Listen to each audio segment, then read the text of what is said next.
Hi hello नमस्कार. Flashy आणि sensational स्क्रीनशॉटच्या जमान्यामध्ये सुटसुटीत सोपा आणि खरा कॉन्टेंट देणाऱ्या स्टॉकशास्त्र या चॅनलमध्ये तुमच्या सगळ्यांचं स्वागत आहे. आणि आजच्या व्हिडिओचा टॉपिक थोडा हटके आहे. आपल्यासोबत असं बऱ्याच वेळा होतं की आपण एखादा स्ट्रॉंग ब्रेकआउट बघून टेक्निकल अनालिसिसवरती किंवा एखादा स्ट्रॉंग फंडामेंटल पॅरामीटर बघून एखादा स्टॉक विकत घेतो आणि नेमकं आपण जिथे विकत घेतो ना तिथेच हा स्टॉक आपला टॉप बनवतो आणि तिथून सरळ खाली येतो. किंवा बऱ्याच वेळेला आपण काही एक स्पेसिफिक जो स्टॉप लॉस ठेवला असेल तो स्टॉप लॉस हिट करतो आणि मग इथून येऊन परत आपली अपवर्ड जर्नी सुरू करतो. असे फेकआउट्स अवॉइड करण्याचे बऱ्याच पद्धती आहेत, पण त्यातली एक प्रॉमिनंट पद्धत आपण आजच्या व्हिडिओमध्ये बघणार आहे. बाकीसुद्धा पद्धती मी येणाऱ्या दिवसांमध्ये या चॅनलमध्ये कव्हर करणारच आहे. सो आजच्या व्हिडिओमध्ये मी एक लाईव्ह एक्झाम्पल देणार आहे. एक असा स्टॉक आहे ज्यामध्ये 12 वर्षानंतर ब्रेकआउट आला आणि या स्टॉकची चर्चा ट्रेडिंग व्ह्यू, ट्विटर, व्हॉट्सअपचे ग्रुप्स, टेलिग्रामचे चॅनल्स असे सगळीकडे आहे. पण ब्रेकआउट होऊन सुद्धा आपण हा स्टॉक घ्यायचा नाही आहे. का घ्यायचं नाही हे आपण बघणार आहे आणि एक वेल इन्फॉर्म डिसिजन तुम्ही घेऊ शकाल. त्याचसोबत एक असा स्टॉक आहे ज्याने 8-9 वर्षानंतर ब्रेकआउट दिलं आहे आणि तो मात्र आपण घेऊ शकतो. सो असे दोन्ही स्टॉक आपण डिस्कस करणार आहे जेणेकरून तुम्हाला पूर्ण क्लॅरिटी यावी की फेकआउट्सपासून कशा पद्धतीने तुम्ही स्वतःला वाचवू शकता.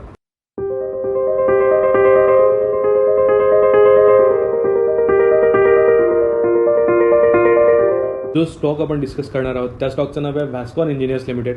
पुणे बेस्ट इन्फ्रास्ट्रक्चर स्पेसमधली कंपनी आहे आणि या कंपनीने 65 हा जो हर्डल होता गेल्या 12 वर्षाचा त्या हर्डल ब्रेक करून एक ब्रेकआउट दिला आहे आणि सध्या हा स्टॉक ट्रेड करतो 81 रुपीजच्या आसपास.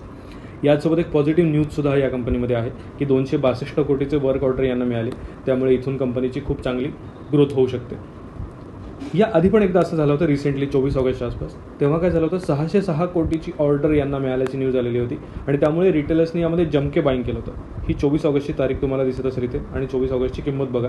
ऑलमोस्ट 60 ते 62 रुपयापासून तो हा 65 रुपयांपर्यंत गेला होता स्टॉक 65 पर्यंत. आणि जशी ही न्यूज आउट झाली तसं या स्टॉकमध्ये हेवी प्रॉफिट बुकिंग झालं आणि त्यानंतर हा स्टॉक जवळजवळ 50 रुपयांपर्यंत आला खाली. म्हणजेच 23%चा डिक्लाईन आला स्टॉकमध्ये 23%. आणि त्यानंतर मग लगेच पुढे अपवर्ड जर्नी कंटिन्यू केली. सो इथे बरेचसे रिटेलर्स ट्रॅप झाले आणि त्यांनी आपला स्टॉप लॉस इथे दिला असेल, आपला लॉस इथे बुक केला असेल. एकूणच फेक ब्रेकआउट्सपासून आपल्याला जर का स्वतःला सेफ ठेवायचं असेल तर आपण काही ठराविक बेसिक फंडामेंटल पॅरामीटर्स बघू शकतो जे आपल्याला सेफ ठेवतील. यामध्ये कोणताही कॉम्प्लेक्स गोष्ट मी तुम्हाला सांगणार नाही, खूप बेसिक गोष्टी सांगणार आहे. पण त्यावरती जाण्याआधी टाईम फ्रेमची गणित मी तुम्हाला सांगतो जे मी युजली वापरतो. सो जेव्हा आपण डेली चार्ट मी बघतो, डेली टाईम फ्रेमवरती एखादा चार्ट बघतो त्यावेळेला तो युजली 3 दिवसापासून ते 3 महिन्यापर्यंत मी होल्ड करणार असतो, ज्याला आपण स्विंग ट्रेड म्हणतो. जेव्हा आपण वीकली चार्टवरती ट्रेड करतो तेव्हा 1 महिने ते 12 महिने आपण होल्ड करणार असतो कंपनी. डेली आणि वीकलीवरती बघताना सुद्धा निफ्टी 200 किंवा निफ्टी 500 मधला स्टॉक असेल तर इट्स बेटर, ज्यामध्ये लिक्विडिटी असेल. आणि जसं आपण लास्ट व्हिडिओमध्ये सर्व्हिलियन्स चेक केला होता तो चेक करणं खूप गरजेचंच आहे, पण इन डेप्थ फंडामेंटल्स बघायची गरज नाही. व्हेअरएज जेव्हा आपण मंथली टाईम फ्रेमवरती एखादा चार्ट बघतो तेव्हा आपण ती कंपनी किमान 1 वर्ष ते 3 वर्ष होल्ड करणार असतो. आणि या केसमध्ये बेसिक फंडामेंटल फॅक्टर्स चेक करणं, ते कन्फर्म करणं खूप जास्ती गरजेचं असतं. जसं व्हॅस्कॉन इंजिनियर्समध्ये आपण जर बघितलं तर हा स्मॉल कॅप स्टॉक आहे. स्मॉल कॅप कंपनी, हार्डली 1780 कोटीचं मार्केट कॅप आहे. याचसोबत खूप मोठा निगेटिव्ह पॉईंट याचा कोणता आहे तर प्रमोटरचं होल्डिंग आहे फक्त 32.2%. जर एखाद्या प्रमोटरला, जर एखाद्या ओनरला आपल्या कंपनीबद्दल खूप विश्वास असेल तर तो किमान 50% स्टॉक तरी आपल्या कंपनीचे होल्ड करतो.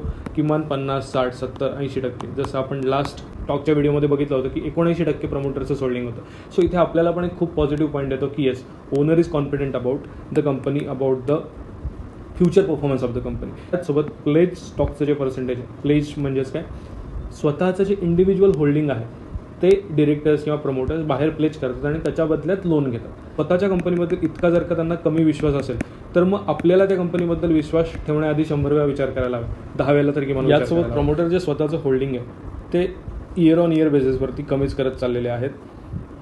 रिटर्न ऑन इक्विटी जे आहे ते हार्डली 2.13% आहे गेल्या 3 वर्षामध्ये. जे 11% आपल्याला दिसलं ते ॲव्हरेज रिटर्न ऑन इक्विटी होतं, जे 11%च्या आसपास होतं. सो हे सुद्धा निगेटिव्ह फॅक्टर्स आहेत. याचा अर्थ असा आहे का की कंपनी टर्न अराउंड होणारच नाही, वाढणारच नाही? Definitely there is a fair chance की कंपनी वर जाऊ शकते इथून सुद्धा आणि चांगला प्रॉफिट कमवू शकते, शेअर होल्डर्सना सुद्धा चांगला प्रॉफिट मिळवून देऊ शकते. पण त्याची प्रॉबिलिटी ओव्हरऑल अनालिसिसच्या बेसिसवरती मला तरी हार्डली 20% वाटते.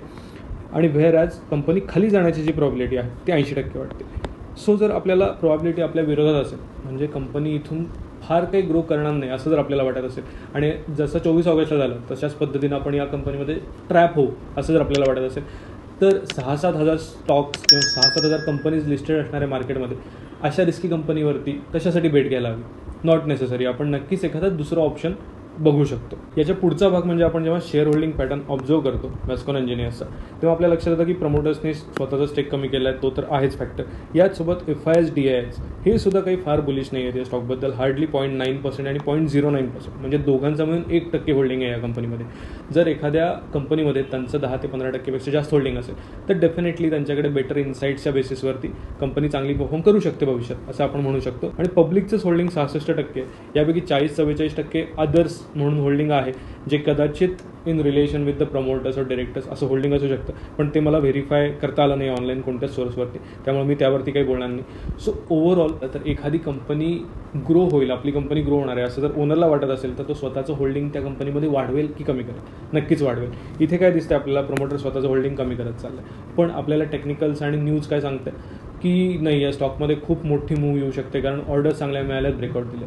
तर आपल्याला इथे आपली सद्सद्विवेक बुद्धी लावणं गरजेचं आहे की हे जरी सगळं आपल्याला ओव्हरऑल वर चित्र जरी भारी दिसत असलं तरीसुद्धा आत खरं काय चाललं हे आपल्याला काही बेसिक गोष्टी सांगू शकतात. यासाठी कोणताही स्टॉक जर तुम्ही 6 महिने किंवा 1 वर्षापेक्षा जास्त होल्ड करणार असाल तर इन डेप्थ फंडामेंटल तुम्ही भले बघू नका, पण ॲटलिस्ट त्याचा शेअर होल्डिंग पॅटर्न बघा. ओनर किती होल्ड करतात. FIS DIS म्हणजेच म्युच्युअल फंड हाऊसेस आणि financial institutions, foreign financial institutions, हे किती होल्ड करतात, किमान 10% करतात का, तरच त्या स्टॉकमध्ये पोझिशन घेण्याचा विचार करा. अदरवाईज तो स्टॉक स्किप करू शकता तुम्ही. बाकीच्या बऱ्याचशा अपॉर्च्युनिटीज मार्केटमध्ये अवेलेबल असतात. याचा अर्थ असा नाही की वॅस्कॉन कधी परफॉर्मन्स करणार नाही. कदाचित आय विल बी रॉंग आणि वॅस्कॉन खूप जास्ती वर जाईल, पण it is safe for us being a retail trader and investor. आपला जो काही हार्ड अर्न मनी आहे तो अशा प्रकारच्या स्टॉक्समध्ये, रिस्की कंपनीजमध्ये टाकण्यापेक्षा जी कंपनी आपल्याला सुटेबल वाटते, जी कंपनी आपल्याला सेफ वाटते, अशा ठिकाणी टाक. वॅस्कॉन इंजिनियर्सचं अनालिसिस तरी आपण केलं आणि फक्त एखादा ब्रेकआउट बघून कंपनी का नाही घ्यायला पाहिजे हे आय गेस तुमच्या आता लक्षात आलं असेल अशी मी आशा करतो. आता आपण दुसऱ्या स्टॉकवरती आलो ज्याचं नाव आहे आशियाना हाऊसिंग. सो यामध्ये मंथली टाईम फ्रेमवरती एक ट्रेंडलाईन ब्रेकआउट झाला आहे. 1, 2, 3 ठिकाणी रेजिस्टन्स फेस केल्यानंतर 4th टाईम फायनली इथे ब्रेकआउट झाला आहे. 230 रुपयाच्या आसपास किंमत आहे. आणि वीकली चार्टमध्ये सुद्धा हा स्टॉक खूप स्ट्रॉंग दिसतोय. एक तर 20-50 मुव्हिंग ॲव्हरेजचा क्रॉसओव्हर जे आहे ते इथे झालेलं होतं आणि त्यानंतर खूप चांगली मूव्ह आली होती. ऑलमोस्ट 60 रुपयांपासून ते 200 रुपयांपर्यंत. सिमिलर टाईप ऑफ क्रॉसओव्हर इथे आपल्याला परत झालेलं दिसतंय 140 to 150 लेवलच्या आसपास. आणि त्यानंतर परत एकदा 20 मुव्हिंग ॲव्हरेजचा सपोर्ट घेऊन स्टॉक वर जाताना आपल्याला दिसतोय. सो ओव्हरऑल हा स्टॉक मला तरी ट्रेडिंगच्या पर्स्पेक्टिव्हनी 6 महिन्यासाठी, वर्षभरासाठी चांगला वाटतं. यासोबत यामधलं जे शेअर होल्डिंग पॅटर्न आहे, जो पॉईंट खूप निगेटिव्हली इम्पॅक्ट करत होता वॅस्कॉन इंजिनियर्सला, हा इथे खूप पॉझिटिव्ह आहे. एक तर प्रमोटर्सचं होल्डिंग आहे 61%, त्याचसोबत FIS प्लस DIS हे दोघे मिळून जवळजवळ 15 ते 16% होल्ड करत आहेत. सो ओव्हरऑल खूप पॉझिटिव्ह पिक्चर आहे या स्टॉकचं as compared to Vascon engineers. So you can consider this stock for trading and investing purpose. Stock मार्केटमध्ये प्रॉफिट होणं जेवढं महत्त्वाचं आहे तेवढंच लॉस टाळणंसुद्धा महत्त्वाचं आहे. आणि म्हणूनच आजचा व्हिडिओ आपण बनवला ज्यामध्ये 2 स्टॉक आपण डिस्कस केले. एकामध्ये फेकआउट अवॉइड करून आपण आपला लॉस टाळू शकतो आणि दुसऱ्यामध्ये इन्व्हेस्ट करून कदाचित आपण चांगला प्रॉफिट कमवू शकतो. हा व्हिडिओ नक्की इतरांपर्यंत सुद्धा पोचवा, शेअर करा, रेकमेंड करा तुमच्या मित्रांना. आणि आपल्या चॅनलवरचे जे बाकी प्लेलिस्ट आहेत जसं की डिमांड झोनमध्ये असणारे स्टॉक, टेक्नो फंड ॲनालिसिस केलेले स्टॉक्स, काही रेकमेंडेशन दिले आहेत, काही फक्त ॲनालिसिस आहे, काही लर्निंग्ज आहेत, हे सगळेसुद्धा तुम्ही चेकआउट करा जर तुम्हाला कॉन्टेंट आवडला असेल तर. यासोबत आपलं स्टॉकशास्त्र हे ॲप आहे ज्याची लिंक मी डिस्क्रिप्शनमध्ये दिली आहे व्हिडिओच्या, ते सुद्धा इन्स्टॉल करा. तिथे सुद्धा वेगवेगळ्या प्रकारचे लर्निंग्स मी फ्रिक्वेंटली शेअर करत असतो. आणि ट्रेंडलाईन मास्टर क्लाससारखा मास्टर क्लाससुद्धा आहे जिथे मी माझं 8-9 वर्षाचं जे काही नॉलेज आहे ते 1 ते 1.5 तासामध्ये तुमच्यापर्यंत पोहोचवायचा प्रयत्न केला आहे. सो ती लिंकसुद्धा डिस्क्रिप्शनमध्ये आहे, ती सुद्धा चेकआउट करा. तुम्हाला हा व्हिडिओ आणि या चॅनलचे इतर व्हिडिओसुद्धा नक्की आवडले असतील. आणि आपण परत भेटूच या पुढच्या आठवड्यामध्ये एक इंटरेस्टिंग कॉन्सेप्ट आणि इंटरेस्टिंग स्टॉक घेऊन. Until then, bye bye. Thank you so much तुम्ही व्हिडिओ शेवटपर्यंत बघितलात त्याबद्दल.